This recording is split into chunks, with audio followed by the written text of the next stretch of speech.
ॐ सहना भवतु सहनौ भुनक्तु सह वीर्यं करवावहै तेजस्विनावधीतमस्तु मा विद्विषावहै। ॐ शान्ति श्रुतिस्मृतिपुराणानाम् आलयं करुणालयं नमामि भगवत्पादं शङ्करं लोकशङ्करं शङ्करं शङ्कराचार्यं केशवं बादरायणं सूत्रभाष्यकृतौ वन्दे भगवन्तो पुनः पुनः। ईश्वरो गुरुरात्मेति मूर्तिभेदविभागिने व्योमवद्व्याप्तदेहाय दक्षिणामूर्तये नमः। ओम रुद्रम बीजो अनुवाक અને મંત્ર નંબર 8 બીજો અનુવાક।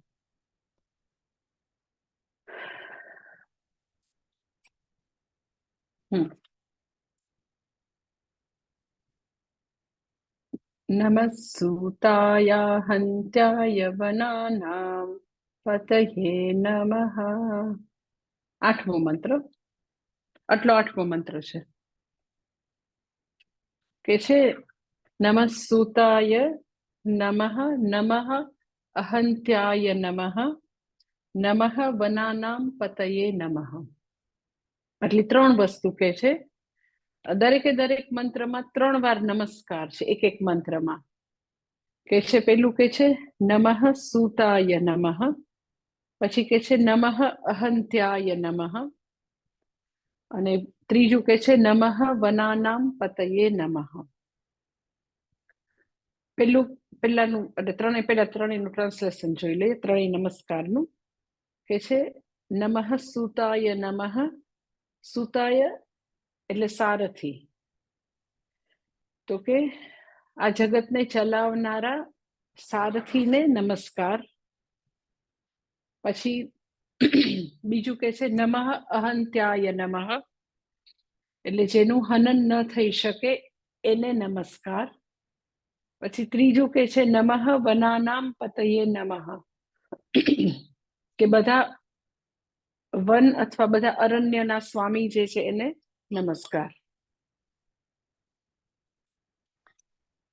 પેલું કે છે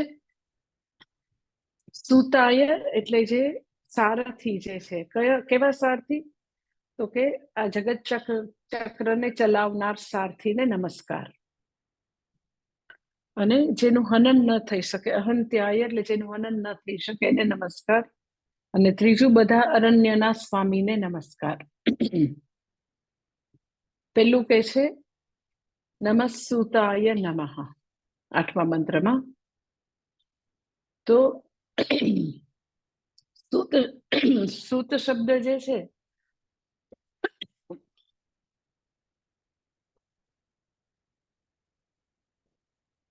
સૂત શબ્દ જે છે એ સારથી માટે જાણીતો શબ્દ છે। લાઈક કર્ણ અને સૂત પુત્ર કે, પણ એમ થાય કે ભગવાન વળી કેવા સારથી છે, તો કે ભગવાન પણ સારથી છે। કેવા સારથી છે, તો કે આ જગત ચક્રના સારથી છે। આ જગત ચક્ર જે છે એમાં તો કે જગત શબ્દની વ્યાખ્યા જેવી છે, જાયતે ગચ્છતિ ઇતિ જગત, એટલે સતત એમાં પરિવર્તન આવ્યા જ કરે છે, એક સમાન ક્યારેય નથી રહેતું। તો જગત જે છે એક સમાન ક્યારેય નથી રહેતું, હંમેશા પરિવર્તન આવે છે। પણ છતાં પરિવર્તનની અંદર એક પ્રકારની પેટર્ન છે, અથવા તો તમે એવું કહી શકો કે પ્રિડિક્ટેબલ છે પરિવર્તનો। પરિવર્તનો છે પણ પરિવર્તનો આડેધડ નથી, ક્યારેય અવ્યવસ્થિત નથી, એમાં એક પ્રકારની નિયતિ છે, વ્યવસ્થા છે। અને એ આખું એવું વ્યવસ્થિત જગત ચક્ર જે ચાલી રહ્યું છે એના એ સારથી, એટલે વ્યવસ્થિત જે પરિવર્તનો જે છે એને તમે એવી રીતે કહી શકો કે લાઈક કે પૃથ્વી જે છે એ સ્થિર નથી, એ હંમેશા ગતિમાન છે। બધા ગ્રહો, ઉપગ્રહો, નક્ષત્ર બધું જુદી જુદી રીતે પોતાની ભ્રમણ કક્ષામાં બધું ગતિમાન છે. તો એ બધા તો કે એસ્ટ્રોફિઝિક્સના નિયમો, ભૌતિક ફિઝિક્સના નિયમો એ પ્રમાણે બધું ભલે ગતિમાન છે, ભલે નિરંતર પરિવર્તનશીલ છે, પણ એ પણ તો કે એ ઈશ્વરની નિયતિ છે. એ બધાના તો કે એવા આખા જગત ચક્રના પોતે સારથી છે, સ્વામી છે, અને એ નિયતિ નક્કી કરે એવી રીતે બધા પરિવર્તન છે. એટલે સમષ્ટિ લેવલે પણ સતત પરિવર્તન આવ્યા કરે છે, અને વ્યક્તિગત લેવલે, વ્યષ્ટિના લેવલે પણ પરિવર્તનો છે, એક સમાન ક્યારેય નથી. તો એ બધા પરિવર્તનો જે છે એના એ સ્વામી છે. બધા પરિવર્તનો જગત ચક્ર જે છે એ જગત ચક્રના રથને બરાબર સ્વામી રૂપે, સારથી રૂપે એને ધારણ કરેલ છે. એની ઈચ્છાથી બધા પરિવર્તનો થાય છે. એની ઈચ્છાથી આખું જગત ચક્રના બધા પરિવર્તનો, જગત ચક્ર એવી રીતે ચાલ્યા કરે છે. એવા સૂતાય નમઃ, એવા રથ જગત ચક્રને ચલાવનાર સારથીને મારા નમસ્કાર. એટલે એ જે બી પરિવર્તનો જે છે એમાં બધા પરિવર્તનો બહુ બધા એકબીજા ઉપર અવલંબિત હોય. જે બી બધા એસ્ટ્રોફિઝિક્સના નિયમો, ફિઝિક્સના નિયમો, વ્યષ્ટિ લેવલે આપણું બધું શરીરને ચલાવનારા નિયમો, પૃથ્વીના બધા જુદા જુદા જે બી જુદા જુદા સાયકલ છે, જુદા જુદા ફોર્સિસ છે, ગુરુત્વાકર્ષણનું ફોર્સ ને એ બધું જ બધા જે ફોર્સિસ છે એ નો ડાઉટ બધા એકબીજા ઉપર અવલંબિત છે. તો એ ત્યાં ક્યાંય ભૂલ થતી નથી. ઘણા બધા ફોર્સિસ એકબીજાથી વિરુદ્ધ હોય, લાઈક આકર્ષણ, ગુરુત્વાકર્ષણ હોય તો અપાકર્ષણનો નિયમ પણ હોય, પોઝિટિવ ચાર્જ હોય તો નેગેટિવ ચાર્જ બી હોય. તો એવા આખા સૃષ્ટિ ચલાવનારા તત્વોમાં બધા વિરુદ્ધ પ્રકારના ફોર્સિસ હોય તો બી એવું નથી થતું કે હા ભગવાન જગત ચક્ર ચલાવવામાં ક્યાંય ભૂલ કરે. એટલે શા માટે ભૂલ ન કરે? તો કે સર્વજ્ઞ છે, અને ભગવાનનું એક નામ પણ એવું છે, તમે નામ સાંભળ્યું હશે, દક્ષિણામૂર્તિ ભગવાન શિવજીનું. દક્ષિણામૂર્તિ એટલે શું? તો કે જે દક્ષ છે. દક્ષ એટલે શું? તો કે ખૂબ કાર્યદક્ષ છે, પોતાના કાર્યમાં જે નિપુણ છે, જે સર્વજ્ઞ છે, જે સર્વશક્તિમાન છે, અને કોઈ પણ પ્રકારની ભૂલ વિના, ક્યાંય પણ એક પ્રકારની ચૂક આવ્યા વિના જે નિરંતર આ ગતિમાન જગત જે છે એને ચલાવ્યા કરે છે. એના સારથી રૂપે એનું સંચાલન સુંદર રીતે કર્યા કરે છે. માટે એનું નામ દક્ષિણામૂર્તિ છે, દક્ષ છે, પોતાના કાર્યમાં અત્યંત નિપુણ છે. પાછું સમષ્ટિ લેવલે બધા ફોર્સિસ જે છે એ યથાવત રીતે, વિરુદ્ધ ફોર્સિસ છે, સતત પરિવર્તનશીલ જગત છે, તો બી એક ઓર્ડરને અનુસરે છે, એક નિયતિ છે, એને અનુસરે છે, ને એવી રીતે ભગવાન બધું ચલાવી રહ્યા છે. વ્યષ્ટિ લેવલે, દરેક જીવના લેવલે પૂછો, સમષ્ટિ તો છે જ, પણ વ્યષ્ટિના લેવલે પૂછો તો બધા જ જીવોની જીવન યાત્રાના ભગવાન સારથી છે. દરેક જીવની જીવન યાત્રાના સારથી છે. તો આપણને એવું થાય કે આપણો મનુષ્ય તરીકે આપણી જીવનની યાત્રાના ભગવાન કેવી રીતે સારથી? તો ભગવાન એવી રીતે સારથી છે કે આપણી ગતિ, આપણી મતિ, એ બધું ભગવાન નક્કી કરે. કે જીવ જે છે અહીંયા આગળ એનું ડેથ થયું તો એની ગતિ કોણ નક્કી કરશે? તો કે ભગવાન. કેવી રીતે નક્કી કરે? નેચરલી આપણા બધા જે કઈ સંચિતમાં જે કર્મો હશે, આગામી કર્મો હશે, એ પ્રમાણે ગતિ નક્કી થશે. પછી જીવ હવે મનુષ્ય શરીર એને ધારણ કર્યું તો એની મતિ કેવી હશે? આખી લાઈફ એને કેવા પ્રકારની પ્રેરણાઓ થશે? એની બુદ્ધિ કેવી રીતે ચાલશે? સદબુદ્ધિ હશે કે દુર્બુદ્ધિ હશે? તો ગતિ પણ ભગવાન નક્કી કરે, બાય એન્ડ લાર્જ મતિ પણ ભગવાન નક્કી કરે એકોર્ડિંગ ટુ કર્મ. પછી નો ડાઉટ એમ કે ભગવાને પુરુષાર્થની વિન્ડો હંમેશા ખુલ્લી રાખી છે, પણ એ તો પુરુષાર્થ તો કેવું છે, આપણને બધાને મનુષ્ય તરીકે કર્મ કરવાની જબરજસ્ત એક શક્તિ આપેલી છે, એક પોસિબિલિટી આપેલી છે, પણ એ મનુષ્ય ઉપર પર્સન ટુ પર્સન એ જુદું જુદું છે. કઈ વ્યક્તિ પોતાને આપેલી મહાન ગિફ્ટને કેટલું એક્સપ્લોર કરી શકે છે એની ઉપર છે. અધરવાઇઝ પાસ્ટમાંથી જે કંઈક લઈને આવ્યા છે, જે કંઈ કર્મનું ભાથું, એવી મતી સૂઝશે ને. પછી કોઈ વ્યક્તિ બહુ જ એક્સ્ટ્રા એફર્ટ મૂકે, કર્મ કરે, તો પછી એમાં ચેન્જ આવે, એ એક જુદી વસ્તુ છે. બાકી ભગવાન એક સારથી તરીકે ઇન્ડિવિજ્યુઅલની જર્ની પણ ભગવાન લગભગ બાય એન્ડ લાર્જ ભગવાન નક્કી કરે, ગતિ નક્કી કરે, મતિ નક્કી કરે. એ જીવાત્મા જે છે એ જ્યારે મનુષ્ય તરીકે આવે છે આ પૃથ્વી પર, તો એને કેવા પ્રકારના પરિવારમાં આવશે, કેવું વાતાવરણ મળશે, એના કર્મો મુજબ બાહ્ય જગત આપશે. એના કર્મો મુજબ માતા પિતા, એન્વાયરમેન્ટ, સંસ્કાર, બુદ્ધિ, એવું એના કર્મો પ્રમાણે એને મળશે. એટલે એ રીતે જો તો ઇન્ડિવિજ્યુઅલની જીવન યાત્રાના સુકાની પણ ભગવાન છે. જે આપણી પોતાની ઇન્ડિવિજ્યુઅલની જીવન યાત્રા છે એને પણ સારથી રૂપે જાણે કે ભગવાન જ ચલાવી રહ્યા છે. ખાલી મનુષ્યનું જીવન છે એમાં આટલું એક પોસિબિલિટી છે કે આપણે આપણી એ સારથી ઉપરાંત આપણે આપણી બુદ્ધિનો ઉપયોગ કરીને, સત્કર્મ કરીને એમાં થોડું ઘણું વધઘટ કરી શકીએ. પણ બીજા બધા મનુષ્યતર જેટલા જીવો છે એનું જીવન 100% ભગવાન સંચાલિત કરે છે સારથી રૂપે. એને કેવા સંજોગોમાં એ જીવને ક્યાં આગળ મોકલવું, કેવા પ્રકારનું એને બધું વાતાવરણ મળશે, કેવું દુઃખી થશે જીવ, એ બધું ભગવાન જ નક્કી કરશે. એટલે દરેક જીવની જીવન યાત્રાના સુકાની કે સારથી રૂપે ભગવાન છે.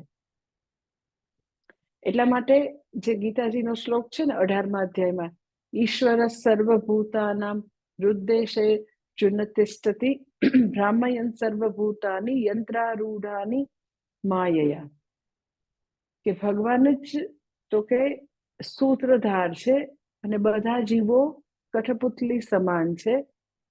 અને સર્વ જીવોને તો કે માયા દ્વારા ભગવાન, માયાની દોરી દ્વારા બધાને જાણે કે ભગવાન ઘુમાવ્યા કરે છે. અને આપણને એવું થાય કે ક્યાં બેઠા છે, એની પાસે માયારૂપી દોરી છે, પોતે સૂત્રધાર છે, તો બેઠા ક્યાં છે ભાઈ? હૃદય જુનતિષ્ઠતિ, બધા જીવોના હૃદયમાં રહીને માયા દ્વારા તો કે બધા જીવોને જાણે કે ભગવાન ઘુમાવે છે. અને બધા કઠપૂતળીની જેમ બધા જે કર્મો છે એનો ખેલ બધાનો ચાલ્યા કરે. એટલે ભગવાન આવા સારથી છે કે જે બધાના હૃદયમાં બેસીને બધાને ચલાવે છે. આખું જગત ચક્ર છે એના બી સારથી છે, ઇન્ડિવિજ્યુઅલના પણ તો કે આ રીતે સારથી છે ભગવાન. અને ભગવદ્ ગીતાનું એટલા માટે ફેમસ પિક્ચર બી એટલા માટે છે, ને ભગવદ્ ગીતાનું જે પ્રાગટ્ય થયું એમાં બી એ જ છે કે એનું ભગવદ્ ગીતાનું પ્રાગટ્ય એમ જ નથી થયું જ્યારે અર્જુને ખરેખર ભગવાનને પોતાનો જીવન રથ સોંપ્યો, ભગવાનને સારથી બનાવ્યા પછી ભગવદ્ ગીતા પ્રગટ થઈ. એટલે આપણે માનીએ ન માનીએ, આપણે સ્વીકારીએ કે ન સ્વીકારીએ, પણ ભગવાન તો બધાના જીવન રથના સારથી.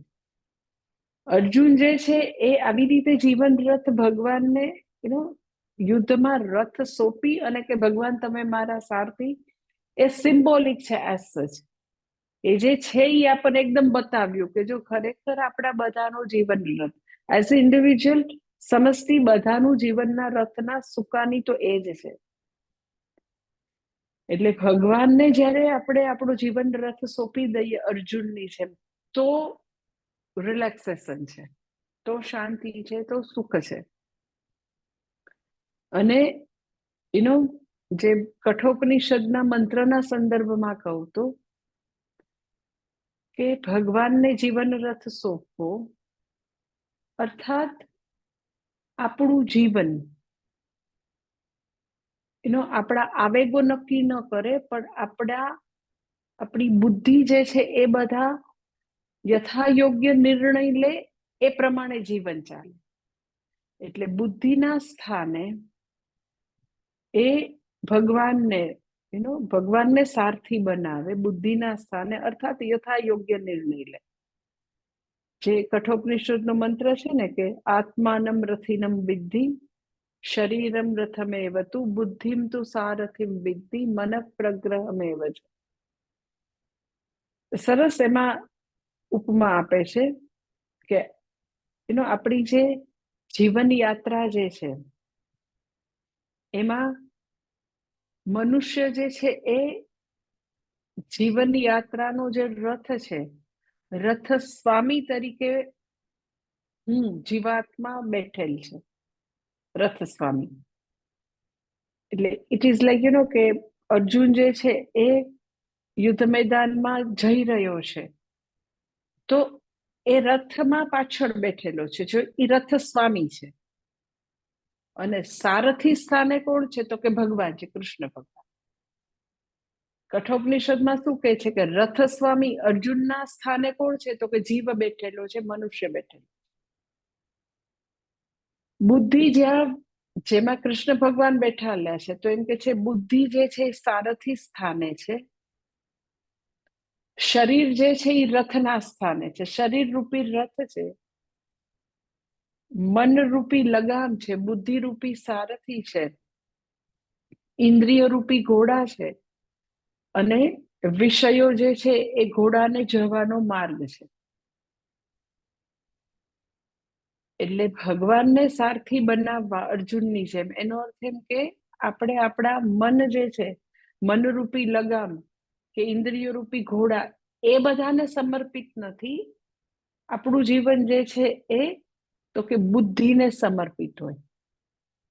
પછી તમે એમ કહો પણ બુદ્ધિ ખોટા નિર્ણય લેતો, તો બુદ્ધિ યથાયોગ્ય નિર્ણય ત્યારે લેશે જ્યારે આપણે જીવનમાં નિયમિત સત્સંગ અને પ્રાર્થના કરતા હોય. તો જે લોકો જીવનમાં રેગ્યુલર બેઝ ઉપર ગાયત્રી મંત્ર કરે, ગુરુ મંત્રનો જાપ કરે, પોતાની રેગ્યુલર પૂજા કરે, શ્રવણ મનન કરતા હોય, તો એની બુદ્ધિ યથાયોગ્ય નિર્ણય લેશે.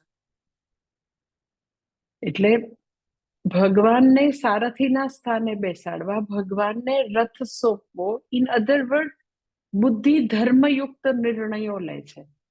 અને ધર્મયુક્ત નિર્ણયો એમનામ જ નહીં લે, પ્રેયર રેગ્યુલર હશે. પ્રાર્થના જે છે એ એવી સદબુદ્ધિ હંમેશા આપશે. પ્રાર્થના વિનાનું જીવન હશે અને જીવનમાં ક્લેરિટી નહીં હોય. એ યથાયોગ્ય નિર્ણયો જીવનમાં લગભગ એનાથી લેવાશે નહીં. એટલે પ્રાર્થના જે છે ઓનેસ્ટલી એવડો મોટો ચમત્કાર છે, એવડો મોટો ચમત્કાર છે. જે લોકો ગુરુ મંત્રના સાચા જપ કરતા હોય, જે લોકો રોજે પોતાની પંચોપચાર કે ષોડશોપચાર પૂજા કરતા હોય, ગાયત્રી મંત્ર કરતા હોય, તો એનો જે બુદ્ધિરૂપ સારથી જે છે એ ખોટા નિર્ણય નહીં લે. એટલે બહુ બધા લોકોને મેં એવા જોયા છે કે લાઈફ જે છે એ બધી ઇમોશન્સથી, આસક્તિથી, આવેગોથી પ્રેરાયેલી લાઈફ હોય. નિર્ણયો બધા એવા જ હોય. જે બુદ્ધિએ નિર્ણય લેવા જોઈએ, જે એક પ્રકારની ઓબ્જેક્ટિવિટીમાંથી આવવા જોઈએ, સ્વસ્થતામાંથી આવવા જોઈએ, વિચારમાંથી બધું આવવું જોઈએ, એની બદલે તો કે લગભગ બધી ઇમોશનલ વસ્તુ, આવેગવાળી વસ્તુ, પછી તો કે આસક્તિવાળી વસ્તુ, લોભ લાલચવાળી વસ્તુ. એટલે જે જીવનમાં સારથી સ્થાને આવેગો છે, સારથી સ્થાને બુદ્ધિ હોવા માટે, બુદ્ધિને લાવવા માટે, ભગવાનને લાવવા માટે તો કે ભક્તિ તો કરવી પડે. ઇટ ઇઝ વેરી ઇમ્પોર્ટન્ટ કે ભગવાન જે છે આપણા જીવનના રથના સુકાની હોય, એ સારથી હોય, નહીં કે આપણે આપણા આવેગો. અને એ પ્રેયર વિના ક્યારેય શક્ય નહીં બને. જે બી લોકો નિયમિત પ્રેયર કરતા હોય તો એના જીવનમાં લગભગ વાંધો ન આવે. શ્રવણ કરતા હોય, ગુરુ આજ્ઞામાં રહેતા હોય તો વાંધો ન આવે લગભગ. એટલે કે છે કે ભગવાન જે છે કોણ છે? તો કે સુતાય નમઃ, સુતાય નમઃ. કે ભગવાન મારી જીવન યાત્રાના પણ તમે હંમેશા સારથી બનજો, જેથી કરીને મારા આવેગો જે છે એ આવા સારથી સ્થાને ન આવી જાય. કઠોપનિષદના આગળના મંત્રમાં એ બધું છે કે જેના સારથી સ્થાને આવેગો આવી જાય, ઓર યુ કેન કે એનો, અથવા તો તમે એવું કહો કે સારથી જે છે એ ઉન્મત્ત બની ગયો છે, દારૂ પીધેલો છે, તો એનો જીવન રથ જે છે એ તો કે આવી રીતે દુર્ગમ સ્થાનમાં જશે અને એ જીવન યાત્રાના ગંતવ્ય સુધી એ વ્યક્તિ પહોંચશે નહીં, એ લક્ષ્યને કદી પામશે નહીં. જે બી લોકો જીવનમાં તમે જોજો એવા સાવ ગલત નિર્ણયો કરતા હોય, એને સદબુદ્ધિ ભગવાન ના આપતા હોય, યોગ્ય સમયે આવા દુર્બુદ્ધિ વાળા નિર્ણયો લેતા હોય, તો તમે જોજો ઇન્વેરિયેબલી લોકોના જીવનમાં ગુરુ નહીં હોય, ગુરુ આજ્ઞા નહીં હોય, પ્રાર્થના નહીં હોય, શ્રવણ મનન નહીં હોય, આ બધું નહીં હોય. પણ જે લોકો ગુરુ આજ્ઞા હોય, ગુરુ પાસેનો સત્સંગ હોય, પૂજા પાઠ કરતા હોય, પોતાના જપ કરતા હોય, તો લગભગ એ લોકો જીવનમાં યથા યોગ્ય નિર્ણય યથા સમયે લઈ શકે. એટલે ભગવાન જે છે એને ભગવાનને સુતાય નમઃ, એટલે આપણે ભગવાનને એવી પ્રાર્થના કરીએ છીએ કે અમારા જીવન રથના તમે હંમેશા સુકાની બનીને મારો જીવન રથ ચલાવજો. પછી બીજું કે છે નમઃ અહંત્યાય નમઃ. અહંત્યાય, અહંત્યાય એટલે જેને કદી, હંત્યાય એટલે જેને મારી શકાય, અહંત્યાય એટલે જેને કદી મારી ન શકાય, જેનું કદી હનન ન થઈ શકે, એવા તમે ભગવાન છો કે જેને કદી હણી ન શકાય, જેનો કદી નાશ ન થઈ શકે, એને નમસ્કાર. તો ભગવાનને તો સારથી બનાવ્યા આપણે આપણા જીવન રથમાં, પણ એ કેવા સારથી છે તો કે કદી એનું હનન ના થાય. એટલે ભગવાનને સારથી બનાવવાનો બહુ મોટો મહાન બેનિફિટ એ છે કે જીવન રથમાં, અરે જીવન યાત્રામાં જે પ્રોબ્લેમ આવે, જે બધા ધારદાર બધા બાણ આવે, હથિયારો આવે, જે કઈ અસ્ત્ર શસ્ત્ર આવે, એ સૌથી પહેલા કોની પાસે આવે તો કે નેચરલી કોઈ પણ એવા બધા અસ્ત્ર શસ્ત્ર જે છે, તીર છે, તો એ બધું પેલા સારથી પાસે આવે, પછી તો કે જે રથસ્વામી હોય એની સુધી પછી આવે. એટલે અર્જુને ભગવાનને સારથી બનાવ્યા. તો તમને એ આખી મહાભારતની કથા ખબર હશે કે 18 દિવસ યુદ્ધ ચાલ્યું અને ભગવાન જે છે એને તો પોતે સારથી બનાવવાનો જે પ્રસ્તાવ હતો એ તો એને બહુ પહેલા કરેલો હતો. જેવું તમને ખ્યાલ હશે કે જેવું એવું નક્કી થયું કે યુદ્ધ તો થશે જ, એટલે સૌથી ઇમ્પોર્ટન્ટ કોઈ કામ હોય યુદ્ધમાં તો રથ ચલાવવાનું. કે રથ ચલાવવાનું એવું નથી કે કોઈ ડ્રાઇવિંગ છે પણ કોઈ કેમ સરસ રોડ જે છે એની ઉપર ડ્રાઇવિંગ કરવાનું છે એવું તો છે નહીં કે ચલો એમ કે દ્વારિકાના મોટા મોટા મહાનગરના રોડમાં પછી ભગવાન રથ ચલાવે ને અર્જુન બેઠો, એવું તો છે નહીં. યુદ્ધ ભૂમિમાં આટલા બધા દુશ્મનોની વચ્ચે રથ ચલાવવાનો છે, બધી બાજુથી આવી રીતે બધા બાણોની વર્ષા થતી હોય ત્યાં આગળ રથ ચલાવવાનું છે. એટલે સૌથી પહેલા એ દ્વારિકા જઈને ભગવાનને સારથી બનવાની વિનંતી કરે છે. તો આપણને એવું થાય કે કોઈ નહીં ને ભગવાનને કાં સારથી બનાવવાનું અર્જુને નક્કી કર્યું.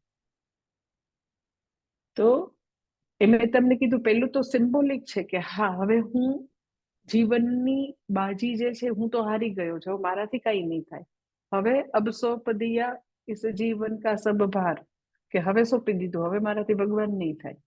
કાર્પણ્ય દોષોપહત સ્વભાવ, એમ કરીને પોતે બધું સોંપી દે છે. સેકન્ડ થિંગ કે યુદ્ધ મેદાનમાં જેટલા બી બાણ આવશે એ ભગવાન પાસે થઈને અર્જુન સુધી આવશે. એટલે સારથી અતિશય કુશળ જરૂરી છે. ગમે તેવો સારથી ચાલી જ ના શકે, ખૂબ જ તેજસ્વી, ખૂબ કુશળ જોઈએ. તો ભગવાન આખો મહાભારતમાં એ યુદ્ધ પૂરું થાય છે ત્યારની આ સરસ મહાભારતની કથા છે કે અહંત્યાય નમઃ એટલે શું તો કે આખા યુદ્ધમાં 18 દિવસ સુધી એટલા બધા શસ્ત્રો જે છે, જુદા જુદા પ્રકારના શસ્ત્ર, કોઈ બ્રહ્માસ્ત્ર હોય, કોઈ ગરુડાસ્ત્ર હોય, કોઈ નાગાસ્ત્ર હોય, એટલા શસ્ત્ર અર્જુન ઉપર ફેંકાયા હતા. જુદા જુદા યોદ્ધા દ્વારા જુદા જુદા પ્રકારના શસ્ત્રનો પ્રયોગ થયો હતો. પણ તમે મહાભારતના યુદ્ધમાં એવું ક્યાંય સાંભળ્યું કે અર્જુન તો પછી છે ને એ તો બીજે દિવસે લડી જ ન શક્યો, એટલો બિચારો સાવ ઘાયલ થઈ, એના હાથ કપાઈ ગયા, પગ કપાઈ ગયા ને ફલાણું, એવું તમને લગભગ વર્ણન ક્યાંય હશે જ નહીં. હા, એવા ભયંકર શસ્ત્ર જ્યારે આવ્યા હોય એની તરફ, તો ભગવાને એની જુદી જુદી બધી યુક્તિ દ્વારા એનો સોલ્યુશન કાઢેલું હોય. સપોઝ નાગાસ્ત્ર છોડ્યું હોય તો ભગવાન રથને થોડો નીચે દબાવી દે છે તો એનો મુગુટ જતો રહે અર્જુનનો, પણ હા એના શિરને કાંઈ ન થાય, એના માથાથી ગવાઈ ગયો અને માથામાં લોહી લુહાણ થઈ ગયું એવું વર્ણન ક્યાંય નહીં આવે. તો જુદા જુદા શસ્ત્ર વખતે ભગવાને જુદા જુદા પ્રકારની તરકીબ કરી છે, એ વાત સાચી. તો ભગવાન જ્યારે સારથી હતા તો અર્જુનને આપણે એમ કહી શકાય કે અર્જુનનો વાળ પણ વાંકો નથી થયો. જ્યારે કે કૌરવ પક્ષમાં 18મો દિવસ હતો, લાઈક 17 દિવસ પૂરા થયા અને 18મો દિવસ હતો, ત્યારે ખાલી ને ખાલી 4 યોદ્ધા બચેલા. 18મા દિવસે ખાલી 4 યોદ્ધા, અને એમાં દુર્યોધન તો પાણીમાં સંતાઈ ગયો હતો. અશ્વત્થામા અને દુર્યોધન ને કૃતવર્મા 4 જ હતા એવા. જ્યારે અર્જુન ઉપર તો કર્ણ ને દુર્યોધન ને બધાને ભયંકર દ્વેષ હતો, તો એનો વાળ વાંકો ન થયો. રીઝન શું છે? તો કે જેણે પોતાની જીવન યાત્રાને ના સારથી ભગવાનને બનાવ્યા હોય. કેવા ભગવાન? તો કે અહંત્યાય નમઃ. ભગવાન એ છે કે જેને કોઈ હણી ન શકે. ભગવાનનું કશું થાય જ નહીં, એ સર્વશક્તિમાન છે, એને કોઈ કઈ કરી ન શકે. એને જીવન રથ સોંપવાનો છે. તમે કોઈ આજુબાજુના કોઈ મનુષ્યને જીવન રથ સોંપો તો એ લોકો તો બિચારા કેવા છે? તો કે એ બી મર્ત્ય છે, એ બી લોકો તો કે અલ્પજ્ઞ છે, અલ્પશક્તિમાન છે, એને સોંપવાથી થોડો ને ઉદ્ધાર થવા. એટલે જેમ યુદ્ધ ભૂમિમાં દુશ્મનો સૌથી પહેલા સારથીને ટાર્ગેટ બનાવે, પણ જો સારથી સ્થાને ભગવાન છે તો આપણી હંમેશા રક્ષા થાય. પછી એવું નથી કે દુશ્મનો જે છે એ બધા કોઈ એવા ભયંકર શસ્ત્ર નહીં છોડે એવું નહીં થાય. અર્જુન તરફ ભયંકર શસ્ત્રો નહીં આવે એવું ભગવાન કોઈ ખાતરી નથી આપતા. એટલે જ્યારે ભગવાનને આપણે આપણો જીવન રથ સોંપીએ, આપણે ભગવાનની શરણે જાય, ભક્તિ કરીએ, શ્રવણ મનન કરીએ, ધર્મનું વરણ હંમેશા કરીએ. ધર્મનું વરણ કરવું, ભક્તિ કરવી, એનો અર્થ એમ કે આપણે જીવન રથ ભગવાનને સોંપ્યો છે. પણ ભગવાનને જીવન રથ સોંપો એ ડઝન્ટ મીન કે દુઃખ નહીં આવે. અર્જુને ભગવાનને ખુદ આમ સાક્ષાત સદેહ એને સારથી બનાવ્યા, તો બી ભયંકર શસ્ત્રો એની પર આવ્યા જ છે. બહુ ભયંકર, બધા એટલા બધા ભયંકર શસ્ત્રો આવ્યા છે. પણ સવાલ એટલો છે કે એ બધું આવે ખરું, પરંતુ તો કે એને સ્પર્શ્યું નહીં, એના સુધી બધી વસ્તુ પહોંચી નથી. એટલે જીવનમાં ભગવાનની શરણાગતિ હોય, ભક્તિ હોય, ગુરુ સેવા હોય, શ્રવણ મનન હોય, ઇટ ડઝન્ટ મીન કે એટલે આપણી તરફ દુઃખ જ નહીં આવે. દુઃખ તો આવશે. ઓનલી થિંગ ઇઝ કે એ દુઃખ મને એટલા બધા સ્પર્શે નહીં કે આપણે સાવ તૂટી જઈએ, ભાંગી જઈએ. એટલે યુદ્ધમાં બધા જ દિવસો એવા ઘણા બધા એની ઉપર શસ્ત્રનો પ્રયોગ થયો, અને બધા શસ્ત્રો એને એવી બધી ઈજા ન કરી. તો મહાભારતમાં એવી કથા છે કે રોજે યુદ્ધ પૂરું થાય પછી એ લોકો આવે પોતાની છાવણીમાં, તો રોજ એવો નિયમ હતો કે ભગવાન પહેલા ઉતરી જાય ને પછી ભગવાન અર્જુનને હાથ આપે એટલે અર્જુન પછી ઉતરે. પહેલા ભગવાન ઉતરે, પછી અર્જુન ઉતરે. એ 17 દિવસનો એવો જ સિલસિલો હતો કે રોજે ભગવાન ઉતરે અને પછી ભગવાન એ યોદ્ધાને થાકી ગયો એટલે હાથ આપે એટલે પછી એ નીચે ઉતરે. પછી અર્જુન તો પોતાની છાવણીમાં જતો રહે. પછી ભગવાન જે છે એ સારથી છે, એ રથમાં જે કંઈ કરવાનું હોય એ દિવસે કરવાનું, અને પછીના દિવસની તૈયારી કરે.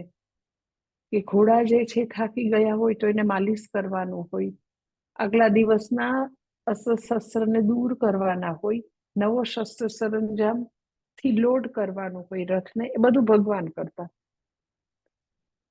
એટલે અર્જુનને એવી એક ટેવ પડી ગઈ હતી કે રોજે પોતે નીચે ઉતરે ને ભગવાન એને હાથ આપે. એટલે 18મા દિવસે પણ છેલ્લા દિવસે જ્યારે યુદ્ધ પૂરું થયું, વિજય થઈને એ લોકો આવ્યા. એટલે યુદ્ધના નિયમો એવા છે કે જ્યારે જે પક્ષનો વિજય થાય એ પછી સામેના પક્ષની છાવણીમાં જાય, કારણ કે ત્યાં તો બધા પૂરા થઈ ગયા હોય. એટલે એ લોકો કૌરવોની છાવણીમાં જાય એવું હતું, એવો નિયમ હતો કે જે ઇન શોર્ટ એ લોકોનું બધું જે કઈ હોય જમીન ને બધું જે છે હવે એ લોકોનું થઈ ગયું, હસ્તિનાપુરનું બધું. એટલે એ લોકો એની છાવણીમાં ગયા. 18મા દિવસે યુદ્ધ પૂરું થયું, વિજય થયો, અને ભગવાને રથ ઉભો રાખ્યો. એટલે અર્જુન તો આમ શાંતિથી પેલા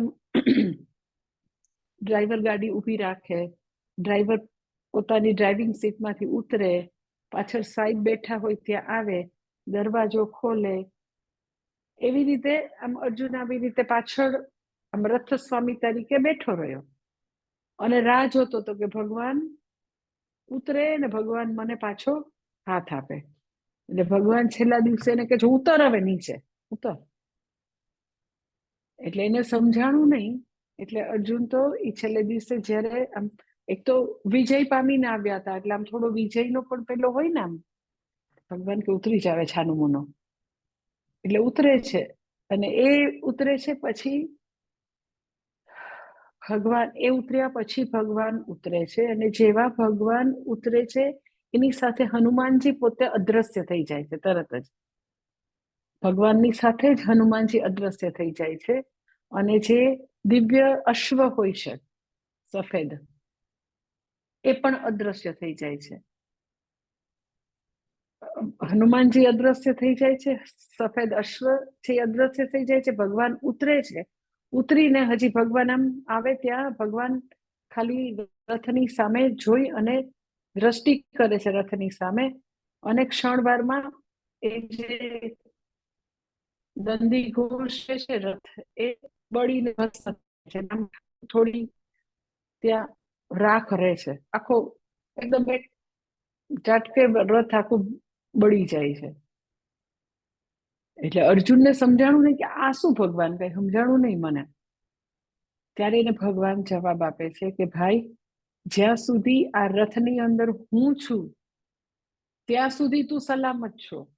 હું ઉતરી જાઉં પછી તારું કાંઈ આમાં, તું આનો જેમ બળીને ભસ્મ થઈ જાય. ભાઈ હું છું ત્યાં સુધી સલામત છું. એટલે શું? તો કે ભગવાને એ બધા જે કઈ શસ્ત્રની શક્તિ હતી, જેને વ્યક્ત થવું હતું, બધા શસ્ત્રની શક્તિને, લાઈક ગરુડાસ્ત્ર હોય, વરુણાસ્ત્ર હોય, નાગાસ્ત્ર હોય, ઇવન બ્રહ્માસ્ત્ર, બધાને વ્યક્ત થવું હતું. એ બધું વ્યક્ત થાય તો અર્જુન તો ક્યારનો બળીને ભસ્મ થઈ ગયો, ક્યારનું એનું રામ બોલો ભાઈ રામ થઈ ગયું હોય.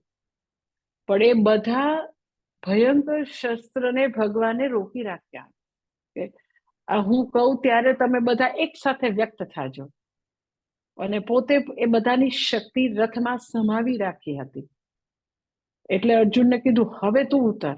અને પછી બધા શસ્ત્રનું એક રિસ્પેક્ટ રાખવાનું, કારણ કે બધા શસ્ત્રો ઓર્ડિનરી નતા, દિવ્ય શસ્ત્ર હતા. એક એક એવા બધા દેવતાઓના મંત્રોથી બધા પોતે કાર્યરત થાય એવા બધા શસ્ત્રના પ્રયોગ હતા. અને બધાને રોકી રાખેલા કે ના, તમારે હમણાં વ્યક્ત નથી થવા. એટલે જે હંમેશા એનો ધર્મના માર્ગે ચાલે તો ભગવાન એની ડગલે ને પગલે આવી રીતે રક્ષા કરે. એટલે અર્જુન જે છે એને કદી ધર્મ ને ત્યાગ્યો ન હતો, તો ભગવાને આવી રીતે સારથી બનીને તો કે બધા શસ્ત્રની તાકાતને આવી રીતે રોકી રાખે. ભગવાન જ્યારે સારથી છે તો વ્યક્તિ જે છે ગમે તેટલું એની ઉપર આક્રમણ થાય, ગમે એવા શસ્ત્રનો પ્રયોગ થાય, પણ ભગવાન સારથી છે તો ભગવાનથી મહાન કોઈ કવચ હોય જ ન શકે. તો હંમેશા એની રક્ષા થવાની. એટલે ભગવાન સારથી છે, તો આપણને એવું થાય કે એ બધા શસ્ત્રો ભગવાનને ન હણી શકે. નો, ભગવાન અહંત્યાય નમઃ, ભગવાનને કોઈ હણી શકે નહીં. ભગવાન જે છે આખી સૃષ્ટિના એનો સ્થિતિ, સર્જન અને ઉત્પત્તિ, સ્થિતિ અને લય કારણ છે. અને જ્યારે આખી સમગ્ર સૃષ્ટિનો લય અથવા તો તમે એને નાશ કયો અથવા તો અવ્યક્ત અવસ્થામાં જાય, તો ભગવાન અવ્યક્ત નથી થઈ જતા, ભગવાનનો નાશ નથી થતો. તમે ઘણી વાર સાંભળ્યું હોય ને કે બહુ મહાપ્રલય આવવાનો છે, તો તમને વિચાર આવે કે તો પછી બહુ બધો પ્રલય આવે તો ભગવાનનો નાશ થાય? તો કે ના, ભગવાનનો ન થાય. ભગવાન જે છે તો આપણને એવું થાય કે પણ ભગવાન તો સૃષ્ટિ રૂપે છે, તો સૃષ્ટિનો નાશ થાય તો સૃષ્ટિ કર્તાનો નાશ ન થાય? લાઈક યુ કેન સે કે ઘડો જે છે એ માટીમાંથી બન્યો, તો પછી ઘડાનો નાશ થાય તો પછી માટીનો નાશ ન થાય? કે કપડું જે છે એ બળી જાય સપોઝ, તો રૂનો બી નાશ થાય ને? કે ટેબલ જે છે એ લાકડામાંથી બન્યું છે, તો લાકડું, અરે ટેબલ સપોઝ સળગી જાય તો પછી લાકડું સળગી જાય ને? તો અગર સમગ્ર પૃથ્વીનો આવો મહાપ્રલય થાય અને નાશ થાય, તો ભગવાનનો નાશ થાય કે નહીં? તો પેલા ભગવાનનો નાશ ન થાય.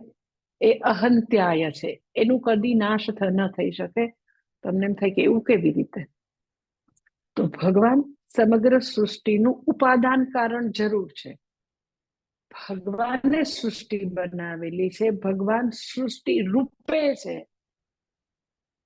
એ સાચું છે. ભગવાન અભિન્ન નિમિત્ત ઉપાદાન કારણ છે. પોતે જ સૃષ્ટિ બનાવી, પોતામાંથી જ બનાવી, એ સાવ સાચું છે. પરંતુ એક બહુ જ ઇમ્પોર્ટન્ટ શબ્દ છે, યાદ રાખવાનું છે કે ભગવાન અભિન્ન નિમિત્ત ઉપાદાન કારણ છે, પરંતુ વિવર્ત ઉપાદાન કારણ છે. એ ટેબલ ને લાકડા જેવું નથી, એ કપડા અને રૂ જેવું ઉપાદાન કારણ, જે પરિણામી ઉપાદાન કારણ કહેવાય, એવું નથી, વિવર્ત ઉપાદાન કારણ છે. ભગવાન નો ડાઉટ મટીરિયલ કોઝ છે, એનો અભિન્ન નિમિત્ત ઉપાદાન કારણ એટલે મટીરિયલ કોઝ ભગવાન, નિમિત્ત કારણ એટલે ઇન્ટેલિજન્ટ કોઝ બી ભગવાન, અને અભિન્ન એટલે બે એક જ છે, બે જુદા જુદા નથી. વન એન્ડ સેમ એક જ વસ્તુ છે.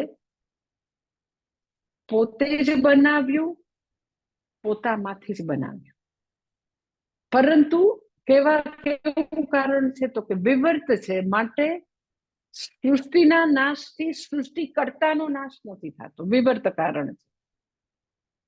વિવર્ત કારણનું બહુ અત્યારે લાંબુ ડિસ્કશન નહીં આપું, એક એક્ઝામ્પલ આપીશ એટલે તમને સમજાઈ જશે.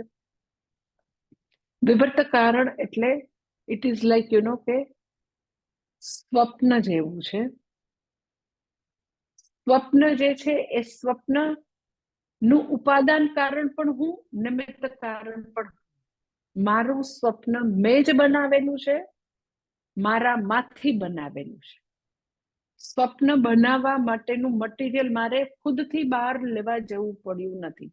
ભલે સ્વપ્નમાં મને આખો આશ્રમ દેખાય, રાજકોટનો સોમેશ્વર ભગવાન દેખાય, ગોમાતા દેખાય, પછી મને મારો રૂમ બી દેખાય, ડાઇનિંગ હોલ બી દેખાય, વૃક્ષો બી દેખાય, રોડ બી દેખાય, તો મેં સ્વપ્ન બનાવ્યું. સ્વપ્ન બનાવવા માટે રાજકોટ આશ્રમના વૃક્ષો બનાવવા માટે મારે મટીરિયલ બહારથી લેવા જવું નથી પડ્યું, તો મારામાંથી જ બનાવ્યું. અને એ બનાવવા માટે કોઈ આર્કિટેક્ટ કે કોઈ બિલ્ડર કે કોઈ કોન્ટ્રાક્ટર કે કોઈ કશાની મને જરૂર નથી. હું જ બનાવનાર અને મારા ખુદમાંથી બનાવતી. વિવર્ત કારણ એટલે શું? ધીસ ઇઝ કોલ્ડ ઉપાદાન કારણ પણ હું, નિમિત્ત કારણ પણ હું. પણ કેવું, તો કે અભિન્ન નિમિત્ત ઉપાદાન કારણ પણ વિવર્ત કારણ છું. વિવર્ત એટલે શું? તો કે સ્વપ્ન બનાવવા માટે મારામાં કોઈ પરિવર્તન આપ્યું નથી. સ્વપ્નનું આખું જગત બનાવવા માટે મારું પોતાનું આખું જે શરીર, મન, બુદ્ધિ જે છે એમાંથી આટલું કઈ એક કણ પણ ઓછો નથી. મને ક્યાંય થાક લાગી ગયો છે, મેં મારામાંથી કઈ ભાગ કાપીને ત્યાં આગળ ઉત્પન્ન કર્યો છે, એવું કઈ નથી. સ્વસ્વરૂપ અપરિત્યાગેન, પોતાના સ્વરૂપમાં એક રતિભારનો ત્યાગ કર્યા વિના રૂપાંતરમ આપત્તિ. સ્વસ્વરૂપ અપરિત્યાગેન, પોતાના સ્વરૂપમાં કોઈ પણ પ્રકારનો ચેન્જ આવ્યા વિના સૃષ્ટિ બની. એટલે ભલે સૃષ્ટિ બનાવી, પણ આપણે આપણું સ્વપ્ન બનાવવામાં આપણે અસંગ રહ્યા છીએ. આપણે ક્યાંય ઇન્વોલ્વ નથી થયા, છતાં સૃષ્ટિ બની. અને પાછું તો કે સ્વપ્ન આપણે ઉઠી જાય એટલે વાર્તા પૂરી થઈ ગઈ. એમ ભગવાન સમગ્ર સૃષ્ટિનું વિવર્ત કારણ છે. પોતાનામાં કોઈ પણ પ્રકારનું પરિવર્તન આવ્યા વિના સમગ્ર જગત, એટલે સમગ્ર જગત જ્યારે બીજા અવસ્થામાં જતું રહે, અવ્યક્ત અવસ્થામાં જતું રહે, તમે એને નાશ કયો, પ્રલય કયો, એને આવી રીતે અવ્યક્ત અવસ્થા કયો, બીજા અવસ્થા કયો, તો ભગવાનમાં કોઈ પણ પ્રકારનું બનાવે ત્યારેય પરિવર્તન નથી, નાશ પામે ત્યારેય પરિવર્તન. સ્વપ્ન બનાવું ત્યારે બી હું એમનેમ છું, સ્વપ્નમાંથી ઉઠું તો બી મારામાં કોઈ પણ પ્રકારનું રતિભારનું બી પરિવર્તન નથી. ધેટ ઇઝ કોલ્ડ વિવર્ત ઉપાદાન કાર. ધેટ ઇઝ કોલ્ડ અહંત્યાય નમઃ, કે ભગવાનનો કદી નાશ થાય નહીં. સૃષ્ટિનો નાશ થાય, સૃષ્ટિના જીવો જે છે એ લોકોના કર્મ ફળ પ્રમાણે સૃષ્ટિ કરતા એનો નાશ કરે, બીજા અવસ્થામાં મૂકે. વળી પાછું એનો સમય આવે કે બધા જીવોના કર્મો પાકે એટલે પાછી બધી સૃષ્ટિ શરૂ થાય. તો સૃષ્ટિ કરતામાં કોઈ ચેન્જ નથી આવતો. સૃષ્ટિ કરતા તો એમનેમ એમ જ અસંગ રૂપે છે. હંમેશા સૃષ્ટિ હોય ન હોય, ભગવાન હંમેશા જાગતો બેઠો છે. જીવોના બધા ગતિ આગતિ કર્મોની બધી વસ્તુઓ આપવા માટે, એના કર્મો જ્યાં છે ત્યાં આપવા માટે ભગવાન તો બેઠું છે. એટલે ભગવાન બી અવ્યક્ત અવસ્થામાં વહી જાય, ભગવાનનો નાશ થાય, ભગવાન દર વખતે નવી નવું આવે, એવું તો કઈ બનવાનું નથી. એ તો હંમેશા છે સદબ્રહ્મ રૂપે, સત્તા સ્ફૂર્તિ પ્રદાતા તરીકે આખી સૃષ્ટિના અધિષ્ઠાન રૂપે એ છે. ધેટ ઇઝ કોલ્ડ અહંત્યાય નમઃ. એટલે એનો ભગવાન જે છે એનો કદી નાશ થઈ શકે નહીં, એ અહંત્યાય નમઃ. અને ત્રીજું છે વનાનામ પતયે નમઃ. વનાનામ પતયે નમઃ. તો વન શબ્દ જે છે એ એના બે અર્થ છે. પહેલો અર્થ છે વન એટલે જે અત્યંત પૂજનીય છે, આદરણીય છે, એને પણ વન કે છે. કેન ઉપનિષદમાં એવી રીતે છે, તદ્વનમ ઇતિ ઉપાસીત. તદ્વનમ ઇતિ ઉપાસીત. તદ્વનમ એટલે જે એકદમ પૂજનીય છે, આદરણીય છે.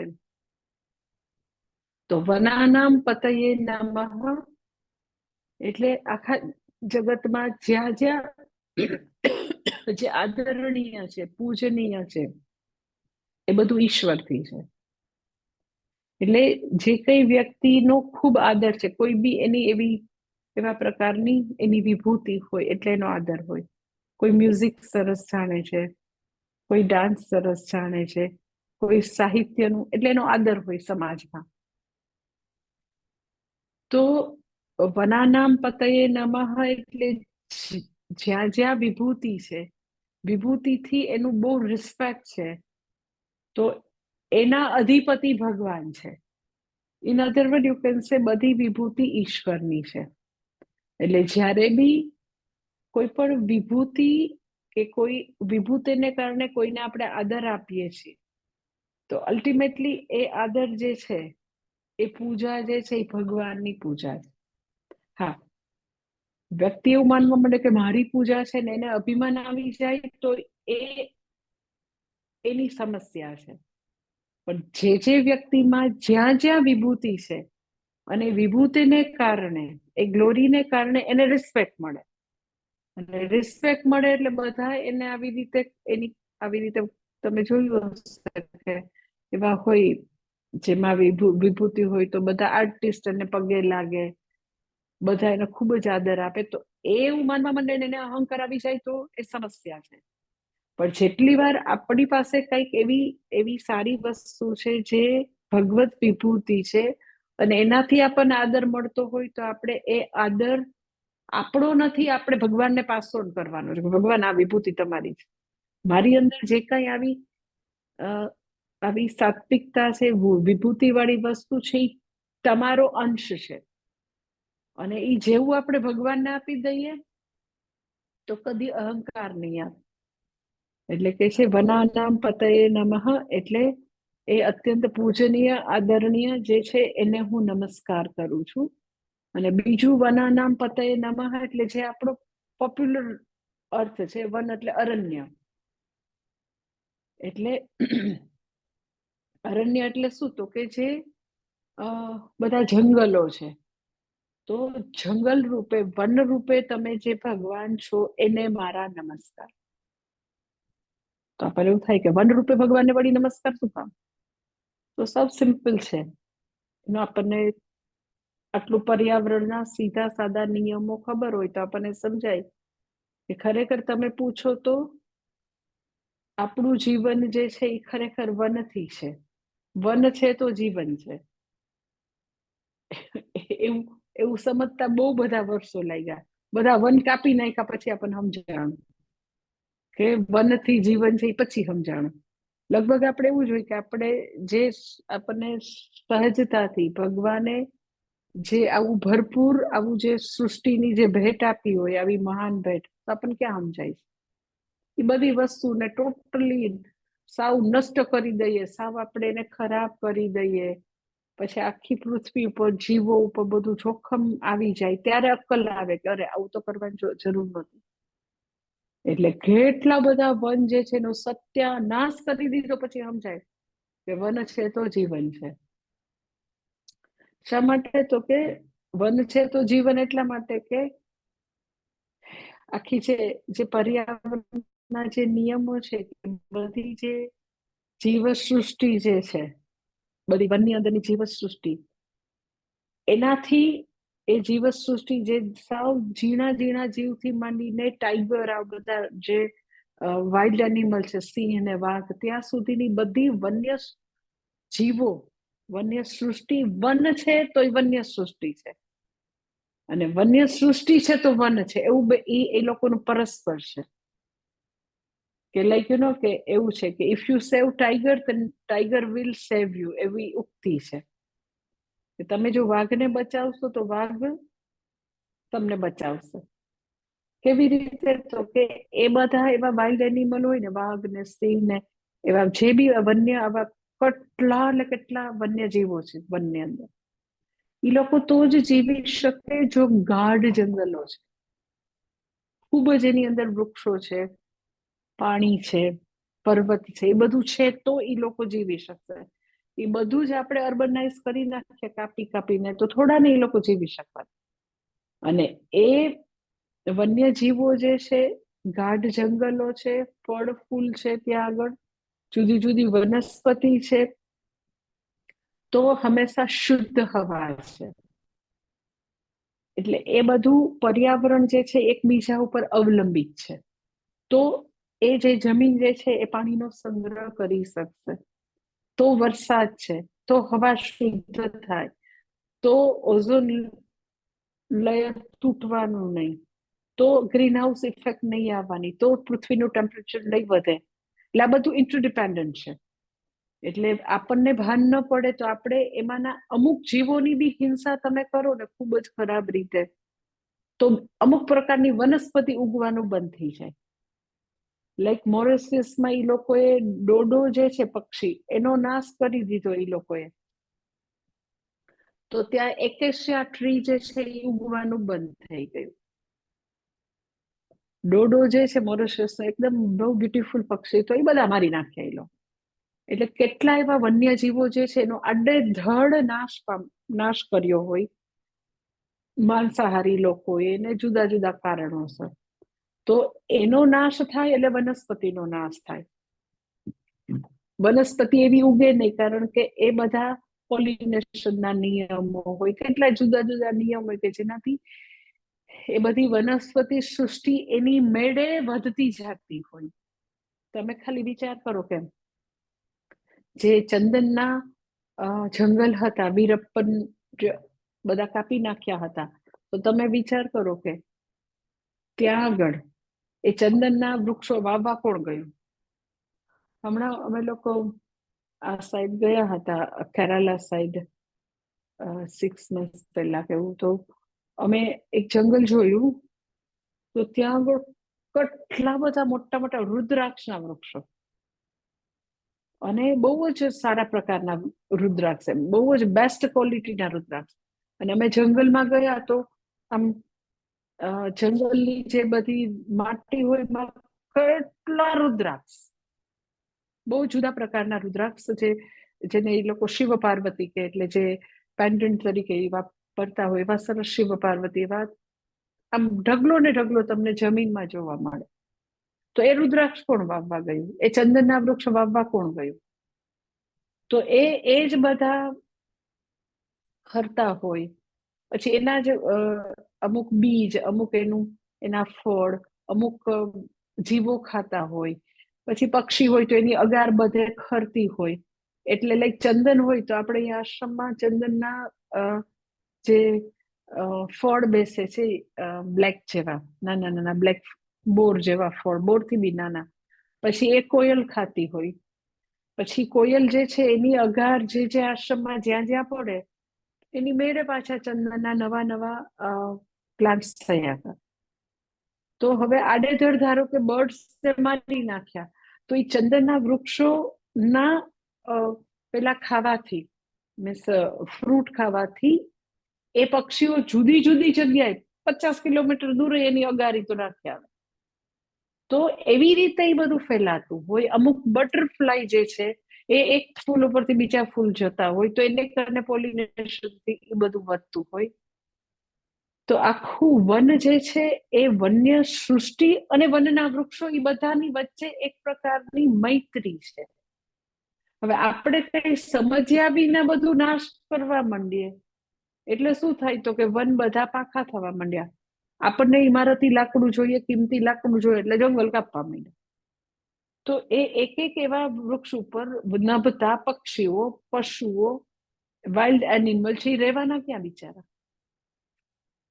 એટલે કેટલા બધા વન જે છે એ લોકોએ આવી રીતે પાગલની જેમ કાપી નાખ્યા લોભ લાલચથી. પણ ખરેખર વનાનામ પતયે નમઃ એટલે તો કે વન એ ઈશ્વર કૃપાનું મૂર્ત સ્વરૂપ છે.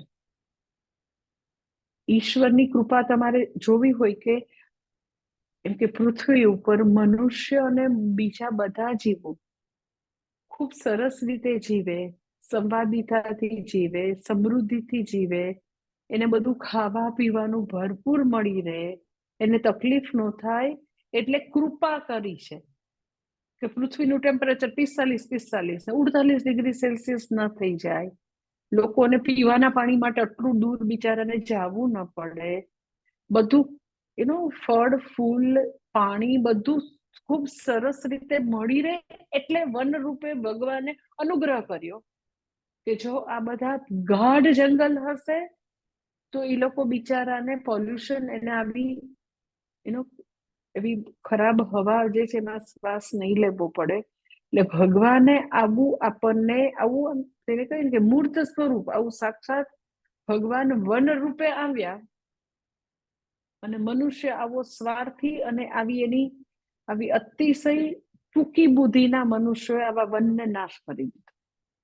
અને આટલી ચોરી, જંગલમાં તમે જાઓ, લાકડા કપાતા જ હોય, બધાની મિલી ભગત હોય છે, લાકડા કાપી નાખે, હાથી દાંત માટે હાથીને કાપી નાખે, ને કેટલું એટલે કેટલું, બધા એકદમ સરસ બધા હરણને કાપી નાખે ખાવા માટે, કેટલું નુકસાન કરે, કેટલું નુકસાન અગણિત. પણ તો કે ભગવાન જે છે એ વન રૂપે છે, તો વનનો નાશ જે છે એ તો કે મનુષ્યની સમૃદ્ધિના નાશ બરાબર છે, મનુષ્યની સુખ સમૃદ્ધિનો નાશ. અને આ ભગવાન આપણા બધાનું અસ્તિત્વ સારી રીતે ટકે એટલે વન રૂપે કૃપા કરી રહ્યા છે. અને એ વન છે તો એનો પર્વત છે, વાદળ છે, વરસાદ છે, જમીનના બધા તત્વો જે છે, વન છે તો સચવાયેલા રહેવા. તમે જો વનની અંદર એટલું બધા વર્ષોથી બધા પત્તા ખરતા હોય તો એટલી બધી સમૃદ્ધ એની માટી હોય જે બધો પાણીનો સંગ્રહ કરી રાખે. પણ તો કે આવી રીતે વન્ય જીવો જે છે એને આવી રીતે આપણે નાશ કર્યો. એટલે આપણને ખબર હોય કે ભગવાન વન રૂપે આપણી ઉપર અનુગ્રહ કરી રહ્યા છે. એટલે વન જે છે એ વન રૂપે ભગવાન છે. અને આપણે કદાચ એમ કહીએ બહુ બધા વન ઉગાડી ન શકીએ, પણ વનનો નાશ ક્યાંય થતો હોય તો એટલીસ્ટ આપણે ત્યાં એના હાથા ના બનવું જોઈએ. હવે તો એનું બહુ બધું આપણે નુકસાન કરી દીધું, પછી આપણને થોડુંક ડાપણ આવ્યું છે. એટલે બધા એવા જે જાપાનીઝ પદ્ધતિ છે, મિયાવાકી જંગલ એવું બધા ઊભા કરે છે, તો આપણે એટલીસ્ટ એવી સારી વસ્તુમાં સહાયક બનીએ. મેં કેટલાય લોકો એવા જોયે છે કે પોતાની સોસાયટીમાં, પોતાના બંગલાની બહાર એટલા વૃક્ષો કાપી નાખે, એટલા વૃક્ષો કાપી નાખે. શું કામ? તો કે અરે પત્તા ખરે ને પછી બધું શું કહેવાય કચરો થાય છે. તો એ બધું જે છે એ તો કે આપણે સૃષ્ટિને નુકસાન કરીએ છીએ. એટલે વનાનામ પતયે નમઃ એટલે ભગવાન જે વનના પતિ છે, વનના અધિપતિ છે, એને મારા નમસ્કાર. એટલે વન આપણે સર્જી ન શકીએ, પણ નાશ થવાના તો આપણે હાથા બનવું જોઈએ નહીં. અને પછી આગળ 9મા મંત્રમાં કહે છે, નમઃ રોહિતાય નમઃ, નમઃ સ્થપતયે નમઃ, નમઃ વૃક્ષાણામ પતયે નમઃ. 3 વસ્તુ કે છે. નમઃ રોહિતાય નમઃ એટલે જે લોહી રૂપે, રક્ત રૂપે રહેલા છે, રક્ત વર્ણના છે, એને મારા નમસ્કાર. અર્થાત મનુષ્યના શરીરમાં જે તમે રક્ત રૂપે, જીવન રૂપે છો, એને મારા નમસ્કાર. પછી નમઃ સ્થપતયે નમઃ એટલે આખા વિશ્વના જે સ્થપતિ છે, સર્જન કરતા છે, એને મારા નમસ્કાર. પછી નમઃ વૃક્ષાણામ પતયે નમઃ જે બધા વૃક્ષોના અધિપતિ છે, એને મારા નમસ્કાર. એટલે 9મા મંત્રમાં પાછા 3 વાર નમસ્કાર છે, જે નેક્સ્ટ મંડે જોઈ લઈશું. ઓમ પૂર્ણમદ પૂર્ણમિદં પૂર્ણાત પૂર્ણમુદચ્યતે પૂર્ણસ્ય પૂર્ણમાદાય પૂર્ણમેવાવશિષ્યતે. ઓમ શાંતિ શાંતિ શાંતિ. હરિ ઓમ. શ્રી ગુરુભ્યો નમઃ. હરિ ઓમ. કાલે ભગવદ ગીતા